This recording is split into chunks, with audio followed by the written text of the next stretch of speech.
La búsqueda del placer. ¿Qué cosas la han acrecentado en nuestros tiempos? ¿Será que siempre el placer es algo pecaminoso? ¿Quién dio origen al placer? ¿Fue Dios? ¿Fue Satanás? ¿O fue la caída del hombre? Hoy, en Respuestas, la búsqueda del placer.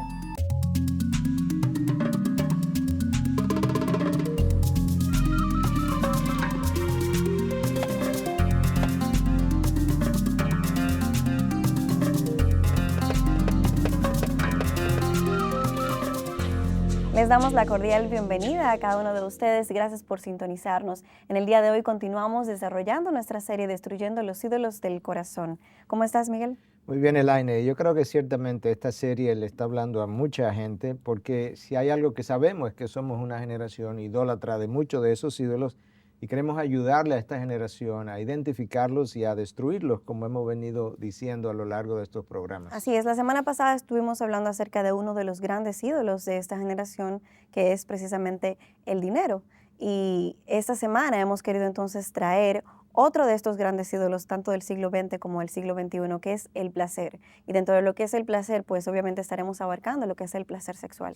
Sí, así es. Y yo creo que lamentablemente lo que el hombre ha hecho con la sexualidad es que la ha distorsionado. Y entonces en esa distorsión el hombre ha creado ideas acerca de la sexualidad hasta el punto que ha concluido que la sexualidad y la espiritualidad de hecho están en polos opuestos, cuando en realidad son amigos. Por eso es que C.S. Lewis decía que el placer no es la invención del diablo, sino de Dios. Y de eso queremos hablar a lo largo del programa. Tú compartes esta opinión porque, tal y como tú señalas, normalmente se asocia el placer como algo pecaminoso. Entonces, ¿a qué tú crees que se debe esta discrepancia entre lo santo y lo pecaminoso? Bueno, el problema lo creó la caída del hombre. No podemos olvidar que cuando Dios crea a Adán y Eva, ambos estaban desnudos en el huerto y no se avergonzaban, no tenían absolutamente nada de qué ruborizarse.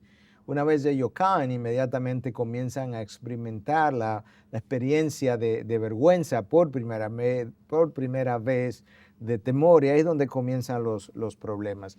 La realidad es, como el mismo C.S. Lewis, que habló de una forma muy elocuente acerca de esto, él decía o dijo en una ocasión que la caída del hombre no dio lugar al eros, que es el amor erótico, ¿verdad? Así es. Sino que lo único que hizo fue pervertirlo. Eso es lo que la caída ha creado. Y el mismo Lewis, entonces, en otra de sus obras, es una obra muy famosa, conocida en inglés como The Screwtape's Letters. Screwtape representa al demonio, al diablo, a Satanás, y entonces él tiene un sobrino que se supone que es un demonio menos experimentado, a quien él está educando de cómo hacer caer al hombre. Entonces Screwtape le escribe al sobrino de nombre Wormwood. Entonces esto es lo que él le dice. Con relación a Dios, le dice, Él hizo los placeres, o sea, Dios hizo los placeres. Toda nuestra investigación no ha podido producir uno. Lo único que podemos hacer es estimular a los humanos a disfrutar de los placeres que nuestro enemigo, ese es Dios, que nuestro enemigo ha producido, en ocasiones o en formas o en grados que Él ha prohibido. La fórmula es un hambre cada vez mayor por un placer cada vez menor. Yo creo que eso Lewis lo ha dicho de una manera extremadamente elocuente. Tú vas a la palabra de Dios y te encuentras en el Cantar de los Cantares cómo Dios celebra el amor sexual, la intimidad sexual entre un hombre y una mujer en una relación de pareja. Dios creó estas cosas. Lo que tenemos que ver cómo Él las ideó para poderlas disfrutar de una mejor manera. ¿De qué manera entonces tú crees que el hombre ha distorsionado el placer? Bueno, yo creo que en primer lugar el hombre distorsiona o ha distorsionado el placer cuando él piensa que puede tener esos placeres sin Dios, cuando en realidad cada placer justo ha venido precisamente de Dios. Lamentablemente el hombre en su carnalidad, en su naturaleza pecaminosa, no sabe cómo manejarse sin pecar, cuando en realidad él necesita un cauce moral dentro del cual él pueda experimentar los placeres. ¿Y quién le da al hombre, o lo que le da al hombre ese cauce moral para que él pueda hacerlo de una manera santa? Es precisamente la ley de Dios. Y nosotros necesitamos entonces tener un conocimiento de ese Dios, porque Dios se constituye nuestro balance. es la cosa que nos va a hacer la contrafuerza, de tal manera que estos placeres no nos lleven a caminos distorsionados. Y por tanto, el hombre que no conoce a Dios, con frecuencia, él termina en caminos pecaminosos al disfrutar de los placeres, porque él no tiene ni el cauce de la ley de Dios, ni tiene el contrabalance, el conocimiento de Dios. Y ahí Has estamos. dicho todo placer justo proviene de Dios. ¿A qué te refieres cuando hablas de placer justo? ¿Acaso hay un placer injusto? Bueno, cuando hablamos de justo o injusto, nos estamos refiriendo a aquello que es santo versus pecaminoso. Entonces, un placer justo es un placer santo, y un placer santo es aquel placer que corresponde por diseño a lo que Dios ha hecho. Dios ha diseñado placeres. Dios ha diseñado el placer de la comida. Por eso nos dio papilas gustativas en la lengua. Dios ha diseñado el placer sexual. Por eso nos creó como nos creó. Entonces, esos son los placeres justos. El placer de un viaje de droga, para usar la frase que frecuentemente se usa en la calle, no es un placer justo. ¿Por qué? Porque eso no corresponde a diseño del Creador.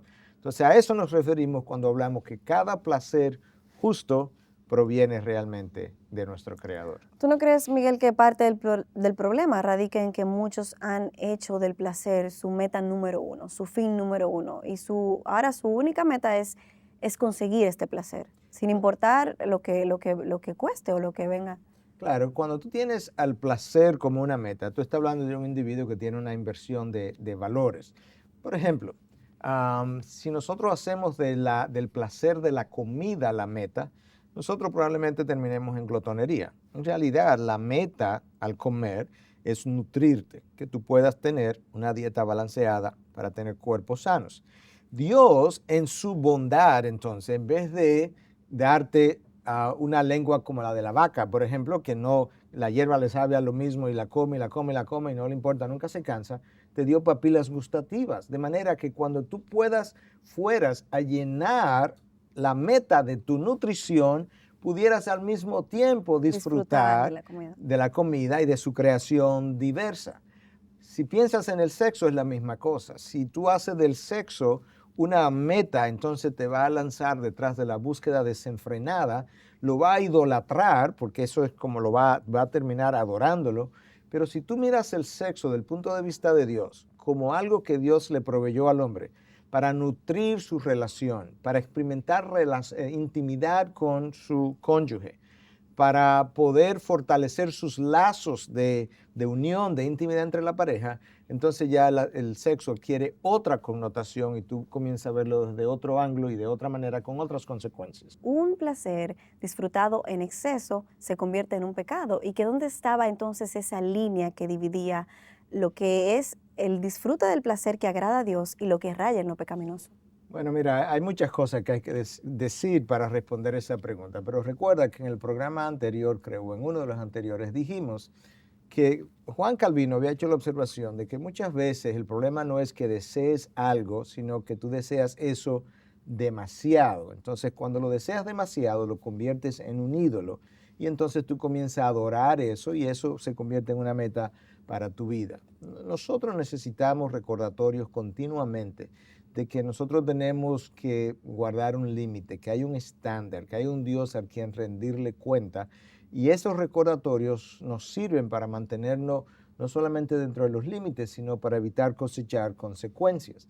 Lamentablemente, cuando tú no tienes eso en orden, tú tienes una inversión de valores. Esa inversión de valores lo que hace es que va produciendo cada vez más una disminución de la intensidad del placer que Dios te ha permitido tener. Y lamentablemente eso es lo que está ocurriendo en muchas vidas, que han querido experimentar una intensidad de placer que no han logrado y entonces se lanzan a experimentar detrás de caminos prohibidos por el mismo Dios. Y otra cosa que no nos ayuda y que muchas veces nos lleva a pasar los límites, nos lleva a ese exceso, es la falta de dominio propio, porque no estamos dispuestos a tener gratificación retardada. Como no puedo esperar, no quiero esperar, entonces quiero tener relaciones sexuales antes de casarme. Como no quiero trabajar arduamente para acumular cierto dinero y luego comprar, pues estoy dispuesto a prostituirme, estoy dispuesto a vender drogas, cosas que la gente ha hecho, lamentablemente. ¿Pero por qué? Precisamente por la falta de dominio propio, que entonces contribuye a estos excesos que al final lo que hacen es lo que terminan haciendo es disminuir la intensidad del placer que Dios ha querido que nosotros experimentemos. De hecho, me gustaría que explicaras mejor a qué te refieres cuando dices que la inversión de valores disminuye la intensidad de los placeres. Bueno, mira, en la mente de Dios, imagínate un hombre y una mujer creados por Dios y que ahora ellos están dispuestos a vivir su sexualidad como Dios manda. Dios le ha dado al hombre la capacidad precisamente dentro de su diseño de experimentar esa sexualidad y sensualidad de una manera muy intensa. Pero si tú tienes una inversión de valores, tú conviertes a la otra persona en un objeto de gratificación sexual. Tan pronto tú haces eso, la intensidad de los placeres que pudieras vivir comienza a disminuir porque ese no es el diseño de Dios. La otra persona se siente usada, la otra persona no va a responder de la misma manera. Por tanto, ahora la inversión de valores lo que ha creado es precisamente una disminución de esa intensidad de el placer santo, justo, puro que Dios quiso darle al hombre, y él se lanza ahora detrás de la pornografía, él se lanza ahora detrás de la homosexualidad, detrás de otros placeres prohibidos, tratando de alcanzar una intensidad que la pudo tener en el primer lugar si no hubiese distorsionado el diseño. Dios le da al hombre la sexualidad dentro del ámbito del matrimonio para que puedan explorar, descubrir, desarrollar intimidad y pasión mutua santamente sin pecar contra el Dios creador. ¿Tú no crees que mucha gente se va detrás de la búsqueda del placer simple y llanamente porque quiere escapar de una realidad dolorosa que está viviendo? Sí, sí, yo creo que eso es lo que mucha gente hace, que en vez de lidiar con su realidad, entonces se va de compra, se va de crucero, se va de viaje, tratando de adormecer este dolor que no se va a ir, porque cuando manejas las cosas de esa manera, lo que tú estás haciendo es evitando llenar tus necesidades reales. La necesidad número uno del hombre no es comodidad, no es ni siquiera felicidad como el hombre la concibe, es una relación con Dios precisamente. Y si él la tuviera, pues entonces él supiera lidiar con estas cosas y no buscar el placer para anestesiar su dolor. Y yo me pregunto cómo uno se cura de eso o cómo uno previene llegar a esa situación. ¿Cuál es el mejor antídoto para no distorsionar los placeres? Bueno, yo creo que cuando tú tienes a Dios en el lugar apropiado, tú tienes tus prioridades en orden, Dios en el primer lugar, tú comienzas a experimentar por primera vez las delicias espirituales de las cuales Dios nos ha hablado y que sirven de contrapeso inmediatamente. Oye lo que el salmista dice en el Salmo 16:11. Me darás a conocer la senda de la vida, en tu presencia hay plenitud de gozo, en tu diestra deleites para siempre. Deleites para siempre a tu diestra. Cuando yo tengo eso en su justo lugar, ahora Dios me permite en este mundo, de este lado de la gloria, dentro de lo que es la carne que Él me dio como mi cuerpo, poder disfrutar de cosas que no sean que no sea de manera pecaminosa. Lamentablemente, cuando no tienes eso claro, no lo tienes en orden, lo que tú quieres es puro placer. Y lo que nosotros quisiéramos hacer es que el hombre pudiera experimentar placer puro. No es lo mismo vivir de una manera que busca puro placer que poder experimentar placer puro porque corresponde al diseño de Dios. ¿Cómo aprendemos a disfrutar de esos placeres de una manera que no sea pecaminosa? Bueno, yo creo que de nuevo tú tienes que comenzar a conocer el diseño de Dios para poder experimentarlo dentro de los patrones de Dios. Cuando tú no conoces a Dios, no conoces el diseño, no sabes cómo usarlo, no sabes cómo funcionar. Por tanto, tú vas a inventar, pero resulta que tu mente es pecaminosa y tus deseos son pecaminosos y tú inventas maneras pecaminosas de disfrutar algo que de otra manera pudo haber sido muy bueno, muy agradable a Dios incluso, agradable a ti, agradable a tu pareja. Y hablando de manera práctica, Miguel, tal vez a muchos se les hace difícil concebir el placer sexual de una manera santa. Y tú señalabas el libro del Cantar de los Cantares, el que celebra la sexualidad humana. Yo me pregunto cómo este libro celebra el amor y es decir, cómo el libro describe eso que tú has mencionado, que es el disfrute pleno de la sexualidad. Bueno, mira, en primer lugar, lo que el libro va a hacer, déjame devolver.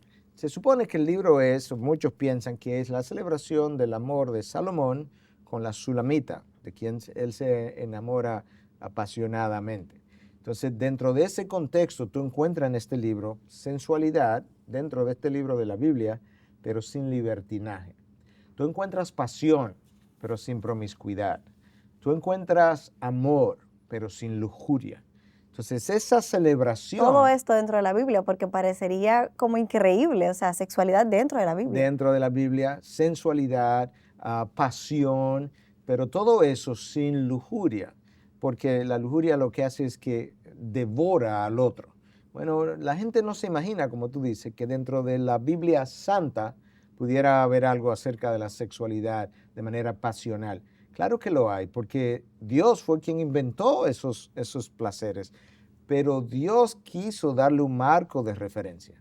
Entonces, no podemos olvidar que es el Dios santo que pone el sexo santo dentro de su palabra santa para que el hombre lo pueda disfrutar santamente. Santamente. Cuando te sale de esos patrones, tú ya caes en el campo de la lujuria, que eso es algo que lamentablemente la generación vive enferma de eso hoy en día. Sería bueno que revisáramos la palabra lujuria y veamos cuáles son las implicaciones de la lujuria, pero antes de entrar en eso, en el segmento anterior me hablabas acerca de lo que era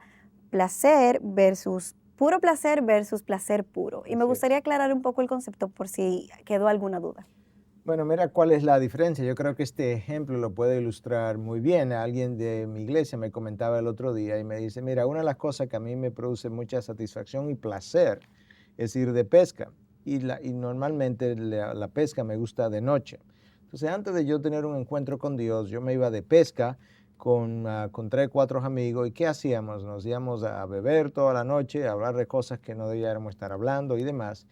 Y así pasamos la noche. Hoy en día yo continúo experimentando el mismo placer, pero ahora ya me voy con mi hijo y ahora me llevo chocolate en vez de alcohol, de manera que yo puedo disfrutar del mismo placer de la pesca, que él dice me encanta, me entusiasma, pero ahora no es el puro placer, es un placer puro, el placer ha sido redimido y eso es detrás de lo que estamos, de ese entendimiento de parte de aquellos, sobre todo de aquellos que ya conocen a Dios y que no han sabido entender las diferencias. Pero mi pregunta o mi inquietud viene a ser, ¿cómo podemos disfrutar de esos placeres de una manera que no sea pecaminosa? Porque incluso esta historia a la que me haces referencia, podría ser que esa persona que ha sustituido el alcohol por el chocolate, de repente este chocolate se convierta en un ídolo para él y entonces él se vuelva adicto al chocolate. Bueno, dos cosas yo pudiera decir. Primero, esas dos adicciones no son iguales. Obviamente, claro. Entonces yo creo que ya por ahí comienza a establecerse la diferencia, pero voy a terminar en algo más.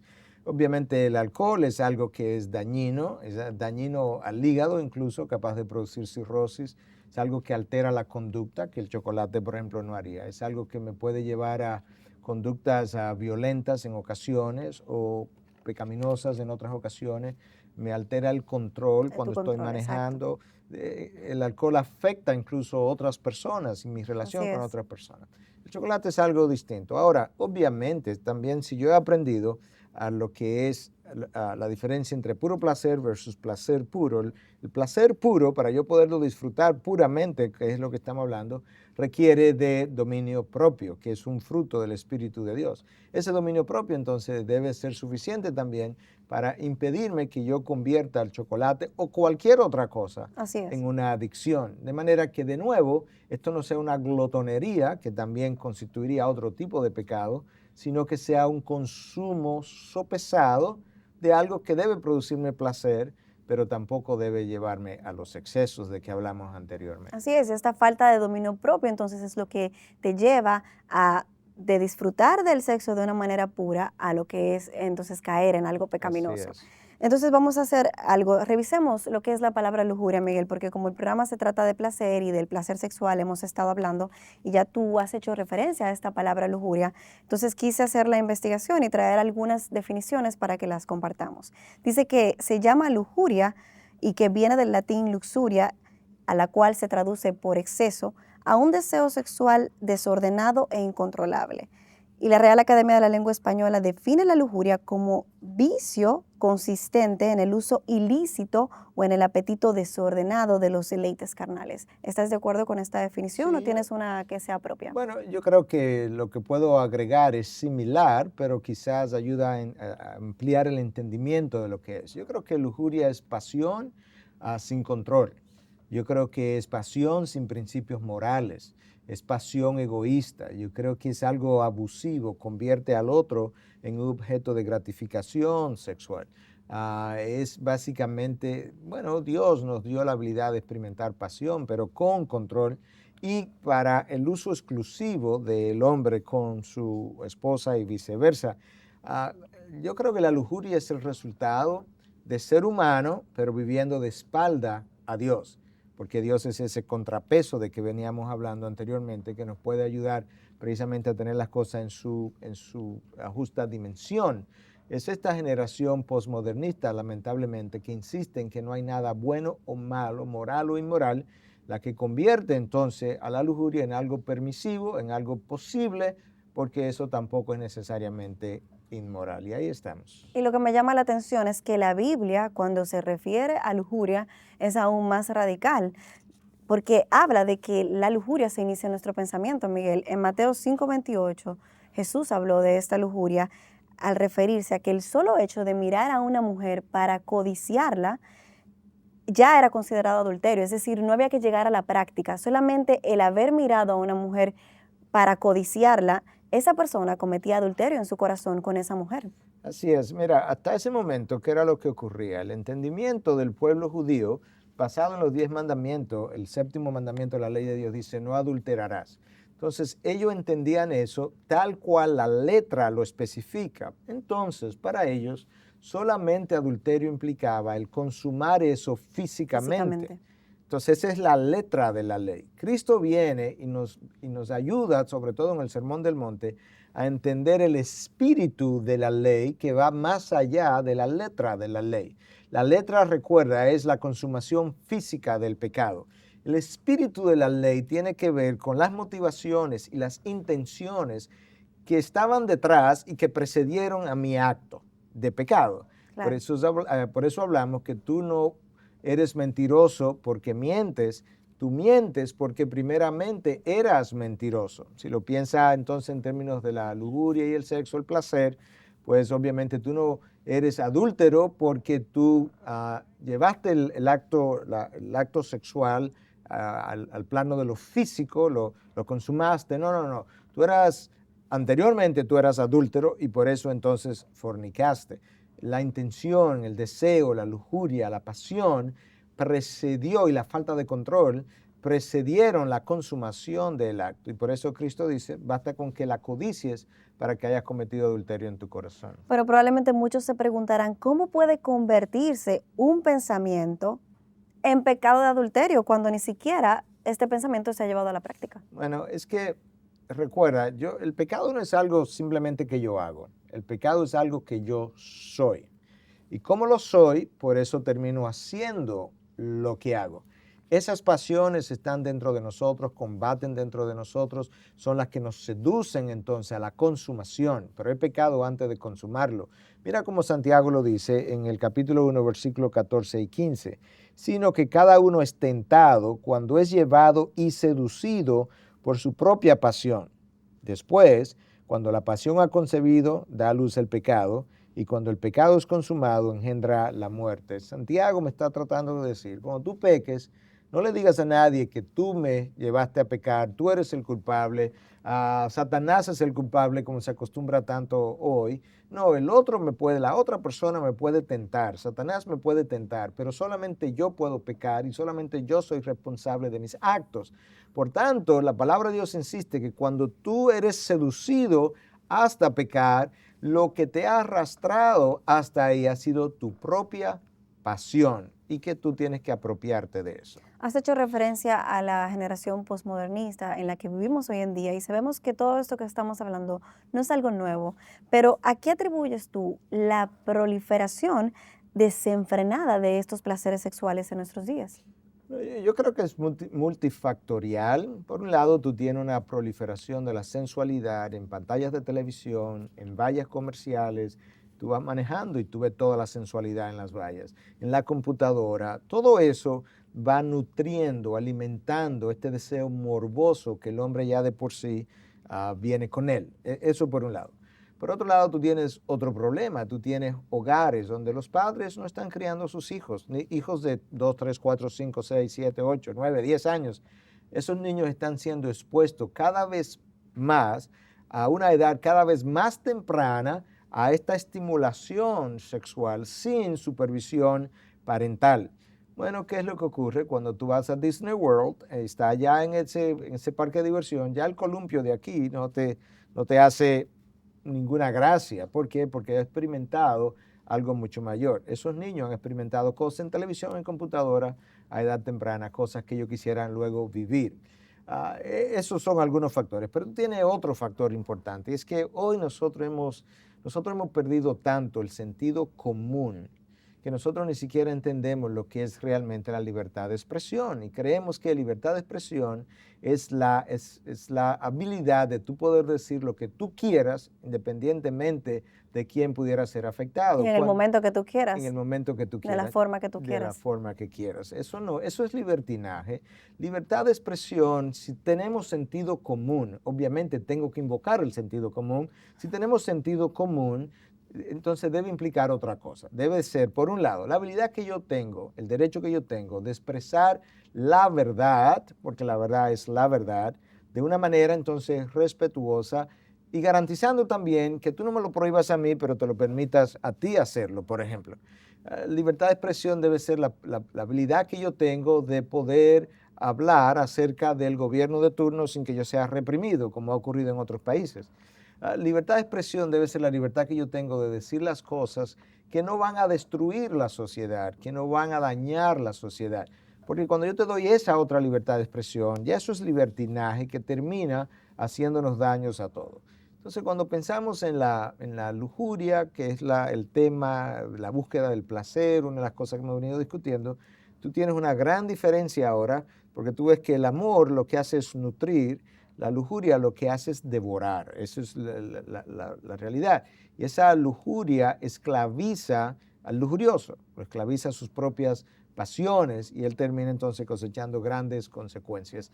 Richard Foster, en su libro Dinero, Sexo y Poder, dice que detrás de la pasión o detrás del sexo muchas veces hay un demonio, aunque él no se está refiriendo en términos reales, que hay un demonio que se llama lujuria, pero dice, detrás del sexo hay un demonio llamado lujuria. Lo que él está tratando de decir es que esta lujuria es tan destructora, es tan pasional, que tú pudieras compararlo con un demonio. Eso es a lo que Wow. Foster se refiere. Miguel, ¿qué nos dice la Biblia con relación a la situación general en la que estamos viviendo? Yo creo que mucha gente desconoce cuánto la Biblia nos describe muchas veces las condiciones sociales por las que estamos pasando. Y en referencia específicamente a los tiempos finales, a los tiempos que precederían el segundo retorno de Cristo, la palabra de Dios nos dice lo siguiente en la segunda carta a Timoteo, capítulo 3, versículos 2 al 4. Porque los hombres serán amadores de sí mismos, avaros, actanciosos, soberbios, blasfemos, desobedientes a los padres, ingratos, irreverentes, sin amor, implacables, calumniadores, desenfrenados, salvajes, aborrecedores de lo bueno, traidores, impetuosos, envanecidos, amadores de los placeres en vez de amadores de Dios. Nota cómo el texto dice amadores de los placeres en vez de amadores de Dios y describe eso al final de una serie de características de hombres jactanciosos, implacables. Pero la razón es que ellos han terminado adorando, idolatrando los placeres en vez de amar al Creador. La cita termina diciendo, tal y como tú señalas, amadores de los placeres en vez de amadores de Dios. Es obvio por el texto que o amamos a los placeres o amamos a Dios, pero ese trono definitivamente no puede ser compartido. No, definitivamente que no, esa es la realidad. Nosotros tenemos que recordar, en primer lugar, que tú no puedes tener un ídolo y un Dios, porque el ídolo se convierte en tu Dios. En segundo lugar, para reenfatizar de nuevo algunas cosas que hemos venido diciendo, Dios crea al hombre no para que el hombre compita con él, ni le dio habilidades al hombre para que esas bendiciones compitan con Dios. No, Dios le dio al hombre con la habilidad de experimentar placer para que el hombre pudiera entonces agradecerle al Creador la creación de esos placeres que él va a disfrutar sanamente sin consecuencias entonces porque lo está haciendo dentro de su marco. Decíamos hace un momento atrás cómo Dios nos permite gustar de la comida y no darnos simplemente una lengua, yo decía, como la de la vaca, que básicamente disfruta hierba y come hierba todo el tiempo y no se cansa de ella. No, Dios nos permitió disfrutar de eso. De la misma manera, cuando tú piensas en el placer sexual, Dios creó los órganos que habían de participar en esa función con receptores que tenían la capacidad precisamente de producir sensaciones intensas, que al mismo tiempo, cuando hacen eso, disparan la producción de hormonas y disparan la producción de neuroquímicos a nivel cerebral que también producen una sensación placentera. Si Dios lo creó de esa manera y no de otra, entonces es porque Dios entendía que su creación, nosotros, debíamos tener la posibilidad de poder disfrutar de eso dentro del marco de lo que era la creación de Dios. Y en vez de hacer esto de una manera impura, hacerlo precisamente de una manera pura. Lamentablemente el hombre ha invertido sus valores, ha invertido entonces la manera como él disfruta de sus placeres y no puede nunca tener la satisfacción de lo que implicaría tener algo como esto, contando con la bendición de Dios, que es otra satisfacción. Así es, si el placer fue creado por Dios, entonces yo me pregunto, ¿dónde radica el problema que de repente lo placentero, el placer, lo hemos convertido en algo pecaminoso? ¿De dónde surge esto? Bueno, déjame hacerte esta cita entonces para que sigamos hablando de esto. Dice, nuestro amor por la conveniencia nos entrena a creer que podemos tener tanto como queremos, de lo que sea que queramos, cuando lo queramos. No importa lo que la vida nos dé, siempre queremos más. Y entonces, lamentablemente, como siempre queremos más, permanecemos con esa sed insaciable. Pero la razón de la sed insaciable es que donde la sed radica es en mi alma, es en mi espíritu. Y yo nunca podré satisfacer una sed espiritual por los caminos carnales que el hombre ha emprendido. Y eso es lo que ha creado el problema y la gran dicotomía que tenemos hoy. Una búsqueda insaciable con una sed que no parece terminar. Claro, porque está bebiendo aguas contaminadas que no pueden refrescar el alma ni pueden calmar la sed del alma. Y al parecer, como vemos el comportamiento de nuestra sociedad, esta sed de la búsqueda del placer está despertando a una edad cada vez más temprana. Y esto lo decimos por el número elevado de jóvenes que buscan disfrutar del placer sexual a una muy temprana edad, Miguel, llegando incluso hasta caer entonces en lo que son las consecuencias de esta búsqueda del placer errada, que son las infecciones venéreas, los embarazos no deseados. Y lamentablemente la campaña para detener esto ha fracasado totalmente hasta el punto de llegar a ofrecer preservativos a niños en edad escolar. Bueno, precisamente, mira, la lógica de eso es tan, o la idea detrás de eso es tan ilógica.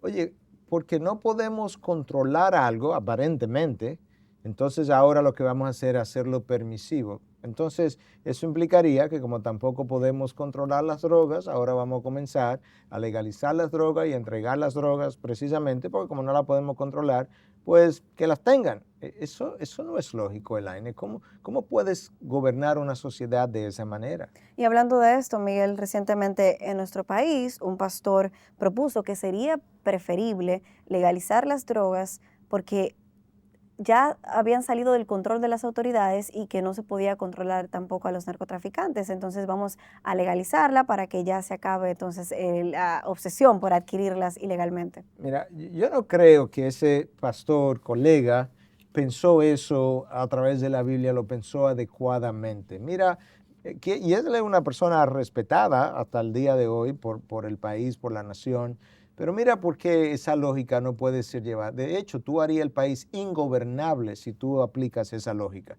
Porque tú tendrías que decir entonces, ok, cada vez que no puedo controlar algo, lo legalizo. Eso implica, no hemos podido controlar los crímenes, lo legalizamos. No he podido controlar las drogas, las legalizo. La corrupción. No puedo controlar la corrupción, la legalizo. No puedo controlar los abortos, lo legalizo. No he podido controlar las violaciones de adultos, la legalizo. Y la de los niños tampoco la he podido controlar, también la legalizo.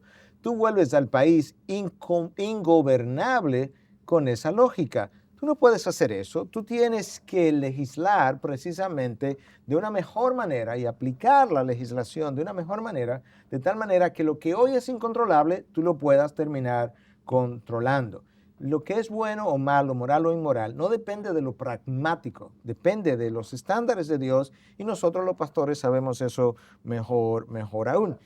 Lamentablemente, cuando soltamos ideas que no hemos pensado muy bien, las ideas siempre tienen consecuencias. Pocos días después, uno de los editoriales de los periódicos de nuestro país estaba hablando en favor de la legalización de las drogas y pocos días después, una de las universidades estaba llevando a cabo una reunión para hablar de la legalización de las drogas.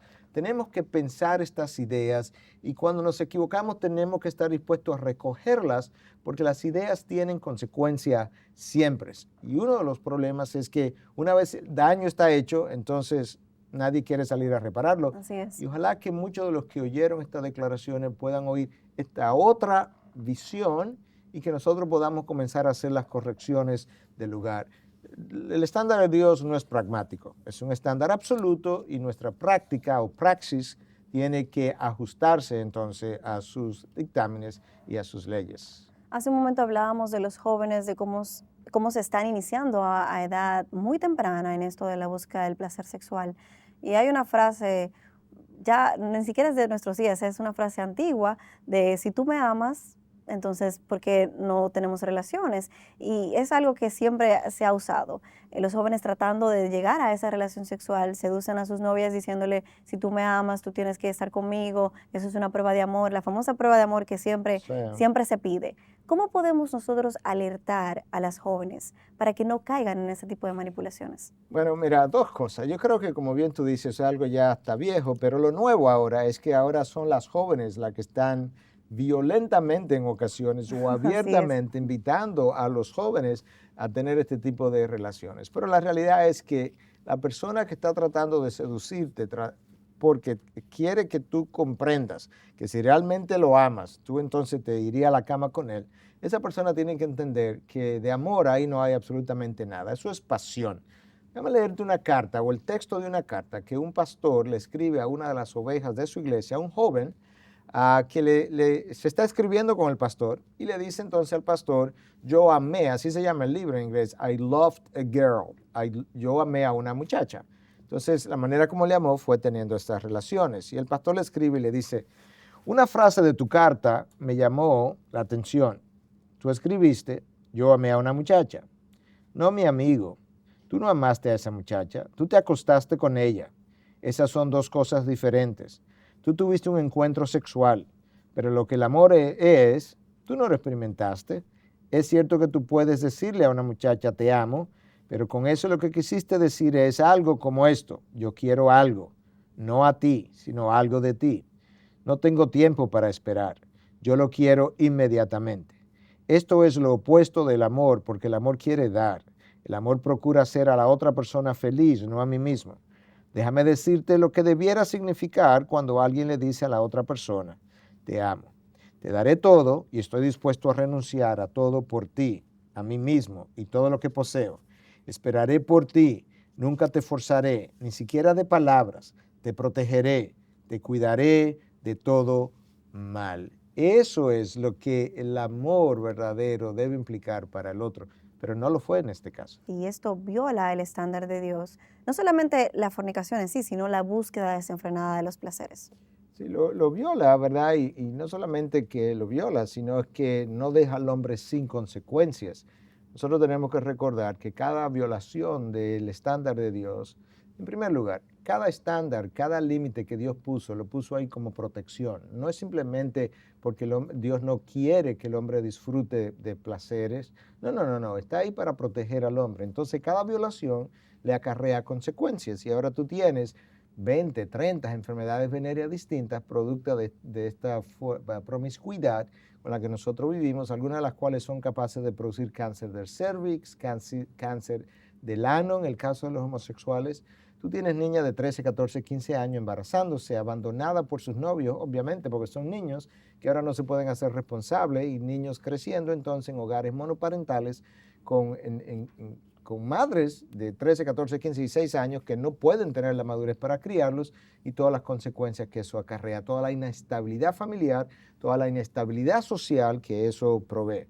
Tú tienes entonces la mayor epidemia que nosotros hemos podido afrontar de toda la historia, es el SIDA, producto precisamente de esta promiscuidad desenfrenada. Y te das cuenta entonces que Dios ha hecho provisiones de los excesos, de la sexualidad, como una manera de proteger al hombre y garantizar su disfrute todavía, pero dentro de un marco sano. Cuando tú piensas en lo que Dios ha ideado esto para ser disfrutado dentro de una experiencia de amor verdadero. Y el amor es algo muy distinto. Tenemos que recordar que el amor nutre, el amor espera, es fiel, el amor edifica, da seguridad, se compromete, es responsable, es cuidadoso. Todo eso bajo la sombrilla de lo que es el amor ágape, el amor incondicional, el amor de Dios, el amor de calidad, que te permite entonces disfrutar de los placeres de la creación de Dios precisamente de una manera que tú disfrutes, pero al mismo tiempo que no sufras consecuencias. La realidad es, Elaine, que Richard Foster ha dicho, para volver a citarlo, que el amor que Cristo nos dejó es una realidad que significa vivir para la otra persona. Eso es muy distinto a lo que nosotros conocemos hoy. Así es, definitivamente. Una de las críticas que la sociedad le ha hecho a la iglesia es precisamente que la iglesia nunca ha jugado un buen papel en instruir a sus miembros con relación a lo que es la sexualidad. Y de hecho, se ha dicho que la iglesia todo lo ve mal, que incluso se ha llegado a entender que sexualidad es sinónimo de pecado. ¿Estás tú de acuerdo con eso? Bueno, obviamente la sexualidad no es sinónimo de pecado porque Dios fue quien la creó en el primer lugar. Ahora, la sexualidad como el mundo la conoce sí es sinónimo de pecado porque el mundo no la practica dentro de los estándares, como hemos venido diciendo a lo largo del programa. Pero yo estoy de acuerdo que en sentido general y a lo largo de la historia, la iglesia no ha desarrollado un buen papel en educar a sus miembros a cómo llevar esto a cabo, y en parte es por el miedo que siempre algunos o muchos tienen de que, si hablamos de esto, alguien lo puede abusar. Cada vez que tú hablas de lo que tú quieras, siempre puede ser abusado. No podemos, cuando tú hablas de la gracia de Dios, de la cual la palabra de Dios habla de una manera prolífera, la gracia de Dios es lo primero que ha sido abusado. No puedes dejar de hablar de algo por el potencial de que algunos lo puedan abusar.